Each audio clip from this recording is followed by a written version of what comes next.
Əjdahalar, göz qorxudan JavaScript dili o qədər çətindirmi?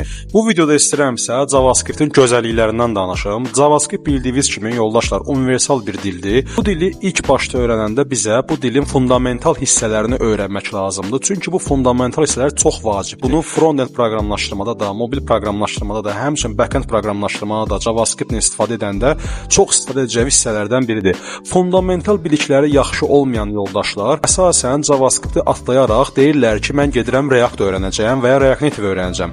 Halbuki həmin yoldaşlar JavaScript-də fundamental bilikləri yiyələnmirlər və gəlib artıq texnologiya dəyişiləndə və ya adi elemental bir düşüncəli bir misal məsələ verəndə kodla bağlı həmin an həmin yoldaş onu edə bilmir. Proqramlaşdırma dili öyrənərkən, əsasında JavaScript öyrənərkən fundamental biliklərə çox diqqətli fikir verin. Çünki bunu mənim ki tələbələrə də deyirəm. Birinci, düşünərək insan cümlələri qurun, sonra isə insan cümlələrini koda tökməyə çalışın.